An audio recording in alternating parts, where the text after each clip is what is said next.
처가 앞 신경 쓰임. 이게 바로 등기부의 빨간불 표시입니다. 이 글자들이 등기부에 보인다면 계약을 진행하지 마시고 빨간불처럼 멈추시길 바라겠습니다. 지금 화면에 신호등이 보이는데요. 이 신호등의 의미 다 아실 겁니다. 여러 가지 색으로 교통 조건을 나타내는 신호등. 파란불엔 가고 빨간불엔 멈춘다. 신호등 빨간색에 멈추는 이유는 뭘까요? 신호등의 역사 1868년 영국에서 시작되는데요. 그때는 가스등으로 수동으로 조작했다고 합니다. 하지만 가스 폭발 등 사고들이 잇따랐다고 하네요. 그 후 1914년 미국에서 현대식 신호등이 나타나게 되는데요. 빨간색 신호등이 정지인 이유, 시각적으로 가장 먼 곳에서 제일 뚜렷하게 보이는 색이라고 하고요. 또 직관적으로 위험, 공포를 상징한다고 합니다. 그래서 자연스럽게 멈춤이란 의미를 나타나게 되었네요.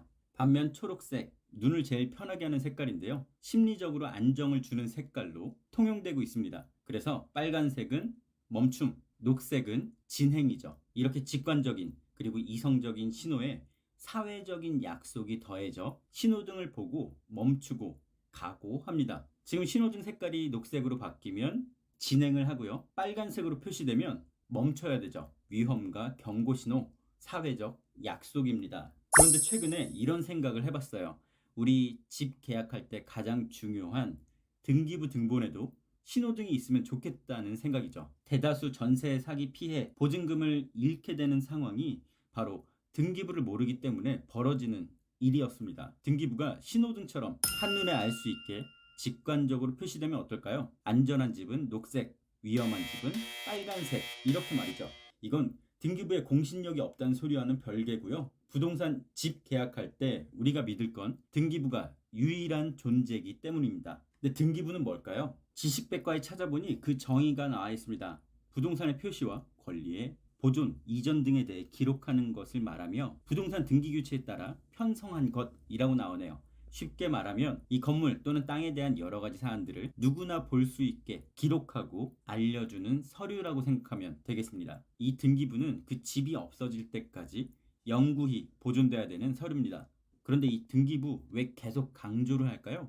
이게 중요한 이유 뭘까요? 최악의 상황에서 보증금을 지킬 수 있는지 없는지 판단하는 근거가 되기 때문이죠. 집 관련해서 전세 살 때 최악의 경우 뭐가 있을까요? 보증금을 안 돌려줄 때, 그리고 경매에 넘어갔을 때입니다.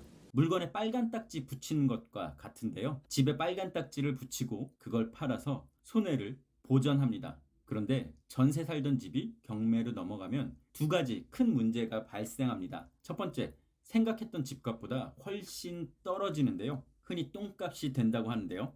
보통 시세가 10억이라고 치면 경매로 넘어갔을 땐 6억, 7억 수준으로 떨어집니다. 두 번째, 6억, 7억에 팔린 뒤 그 집에 이해관계가 있는 사람들이 나눠 가지는데요. 이게 선착순입니다. 오픈런 아실 거예요. 종이 땡 치면 먼저 선착순 번호표 1번을 뽑은 사람부터 경매로 인한 집값을 나눠 갖게 되는 거죠. 예를 들어 이럴 겁니다.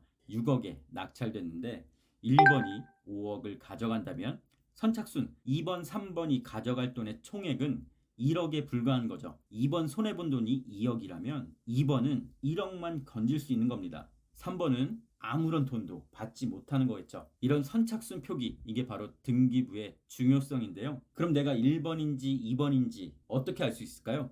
그게 바로 등기부에 표시가 됩니다. 등기부에 이름을 올린 순서가 경매 선착순 번호표를 뽑은 거라고 생각하시면 됩니다.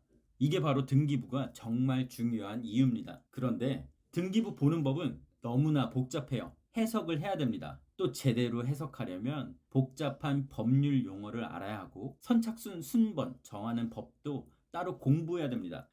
또 공부라니 정말 머리가 지끈지끈한데요. AI 시대, 자동으로 알려주는 방법은 없을까요? 기관이나 기업에서 관련 서비스를 내놓고는 있지만 아직은 걸음마 수준입니다. 이 소중한 전세금, 거의 전 재산일 보증금, 특별히 공부를 하거나 누가 알려주지 않아도 직관적으로 이게 빨간불인지 녹색불인지, 그래서 진행을 해야 되는지 멈춰야 되는지 알 수 있으면 참 좋겠다는 생각이 듭니다. 신호등, 직관과 사회적 약속이 결합된 산물인데요. 등기부의 빨간불 보는 법, 이렇게 빨간불이 켜진 집은 절대 계약하지 마십시오. 처가 앞 신경 쓰임.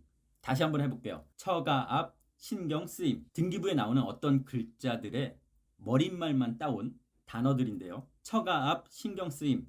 이게 바로 등기부의 빨간불 표시입니다. 이 글자들이 등기부에 보인다면 집 계약에도 위험 신호가 켜진 거니까요. 계약을 진행하지 마시고 빨간불처럼 멈추시길 바라겠습니다. 처가 앞 신경 쓰임. 어떤 글자들인지 간단히만 살펴보겠습니다.